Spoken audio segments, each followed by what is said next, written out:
Bwana Yesu asifiwe, Bwana Yesu asifiwe tena. Tunalihubiri neno lake ambalo ndilo ukombozi wa mataifa yote, kwa jina la Baba na la Mwana na la Roho Mtakatifu. Amina. Mwenyezi Mungu wa mbinguni apate kutubariki na kutuongoza katika kulihubiri na kulitangaza neno lake. Leo tutaenda kujifunza neno linaloenda kwa jina la nguvu ya msalaba. Nguvu ya msalaba. Yapo mambo mengi ambayo tutaenda kuangalia yaliyo ndani ya msalaba wa Yesu Kristo, pale ambapo alikwisha kuweza kupigiliwa msalabani. Kuna mambo gani ambayo yapo katika msalaba ambayo yanatuhusu sisi wanadamu?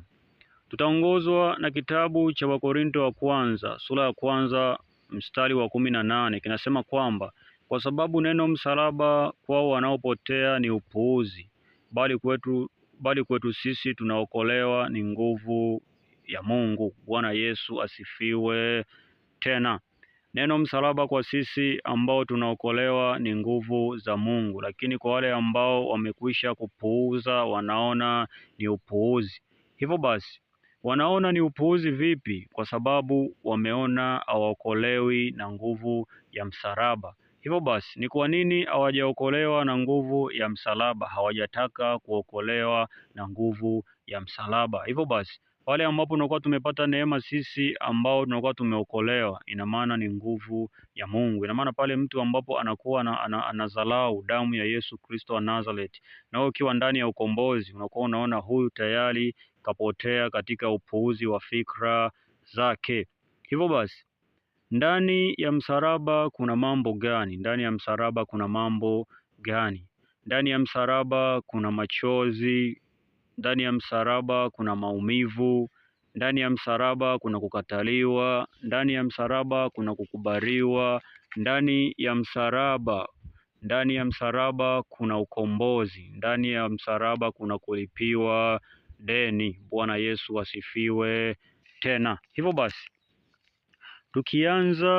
tukianza na neno machozi au kilio, wewe ambao umekwisha kulilia wanadamu sana, sio muda wa kulilia wanadamu. Yesu Kristo amekwisha kulia ili sisi tuweze kumlilia yeye katika mambo yote, tuweze kumlilia yeye. Hivyo basi, sio wakati wa kulia pale ambapo unakuwa umekosa kazi, sio wakati wa kuwalilia wanadamu. Pale ambapo unakuwa na madeni mbalimbali, sio wakati wa kuwalilia wanadamu, ni wakati wa kumlilia Mungu. Wewe ambaye umekosa ada ya watoto, umekosa riziki zako, sio wakati wa kuwalilia wanadamu, bali mlilie Yesu Kristo wa Nazareti aliye hai, kwa sababu yeye alilia kwa ajili yako.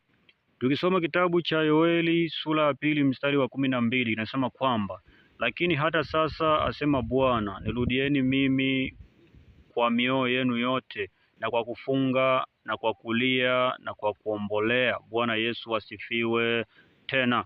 Hivyo basi, tumrudie Mwenyezi Mungu kwa kulia, kwa kufunga na kwa kuombolea. Hayo yote atatutatulia ambayo yanakwisha kutusumbua. Jambo lingine ni maumivu. Wewe ambao umekwisha kuteswa na magonjwa mbalimbali, umetegemea waganga, pesa zako zote zimeisha kwa ajili ya kutegemea waganga na bado haujapona, ndugu yangu, ni wakati wa kumtegemea Yesu Kristo. Tukisoma kitabu cha Luka sura ya 8 mstari wa 43 na 44, kinasema kwamba na mwanamke mmoja ambaye ametokwa damu muda wa miaka 12, aliyekuwa amegharimiwa mali zake zote kuwapa waganga, asipate kuponywa na mtu yoyote, alikwenda nyuma yake akamgusa upindo wa vazi lake, na mara hiyo kutoka damu kwake kukakoma. Bwana Yesu asifiwe tena. Hivyo basi, huyu mwanamke alitokwa damu kwa muda wa miaka 12, lakini alikuwa na pesa zake ambazo alikuwa amewekeza, ziliisha kwa ajili ya kutegemea waganga wa kienyeji, lakini hakuweza kupona. Neno lilipokuja akaweza kumpokea Yesu Kristo. Hivyo basi, aliona kitu gani katika hiyo imani? Aliona Yesu aweza kumwokoa. Hivyo yeye alishika upindo wa vazi lake.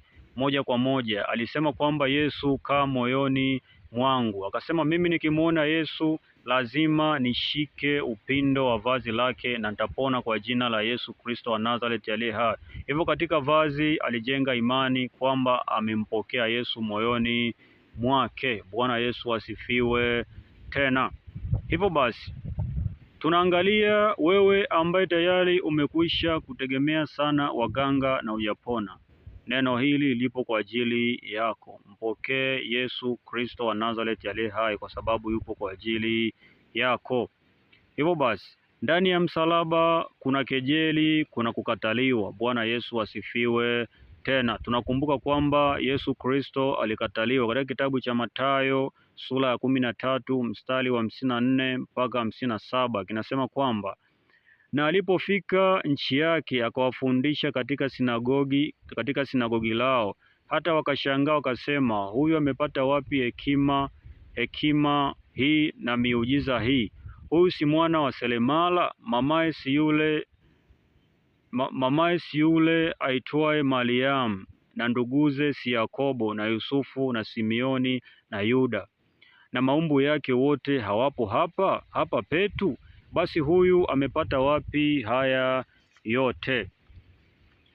Wakachukizwa naye. Yesu akawaambia, nabii hakosi kupata heshima isipokuwa katika nchi yake na nyumbani mwake mwenyewe. Bwana Yesu asifiwe tena. Hivyo wewe ambaye unakwisha kudharaulika, wanakuona kwamba wewe ni wa kutoka pale tu na wanapajua kwenu, wanakujua wewe umezaliwa hapo na umekulia hapo, ndugu yangu, hawajui siri zilizopo mbinguni. Mwenyezi Mungu anasema katika kitabu cha Yeremia sura ya 1 mstari wa 5, kabla sijakuumba katika tumbo la mama yako na alikujua. Hivyo hao hawakujui vizuri, wanakujua tu kwa kukuona hivi, lakini Mwenyezi Mungu anakujua asili yako. Bwana Yesu asifiwe tena. Hivyo ndani ya Yesu Kristo kuna kukubaliwa. Pale ambapo utakuwa umekwisha kufanikiwa, amekufanikisha kila kitu, ataachilia kibali, kwa sababu utakuwa umepata kibali kwake, na pia kwa wanadamu wake atatoa kibali. Hivyo basi ndani ya Yesu Kristo pia kuna kulipiwa deni. Hivyo pale ambapo unakuwa umeingia ndani ya Yesu Kristo, shetani hatokudai tena, kwa sababu tayari umekwisha kombolewa na damu yake. Bwana Yesu asifiwe tena. Hivyo madeni hakuna tena, utamtegemea Yesu Kristo. Hautosumbuliwa tena mara na kukopa huku, ukope udaiwe huku. Haudaiwi uhai, haudaiwi madeni ya kidunia. Kila kitu unakuwa umelipiwa na damu yake. Hivyo basi tunasema kwamba ndani ya Yesu Kristo kuna ukombozi. Bwana Yesu asifiwe tena. Kitabu cha Wakolosai sura ya 1 mstari wa 13 na 14 kinasema kwamba naye alituokoa katika nguvu za giza, akatuhamisha na kutuingiza katika ufalme wa mwana wa pendo lake, ambaye katika yeye tuna ukombozi, yani msamaha wa dhambi. Bwana Yesu asifiwe tena. Hivyo pale ambapo shetani alikuwa akitudai, pale ambapo alikuwa anatuendesha huku na huku kupitia dhambi, Mwenyezi Mungu alikuja akatulipia deni. Bwana Yesu asifiwe tena. Hivyo ukiukataa msalaba wa Yesu Kristo ambaye ndio wokovu, ndugu yangu, hauwezi ukakombolea, utabaki katika utumwa wa shetani. Hivyo basi mpokee Yesu Kristo, kwa sababu anajua ni wapi ambapo unastahili kuwepo katika majira hayo. Baada ya kusema hayo, sina mengi zaidi ya kusema. Mwenyezi Mungu awalinde wote.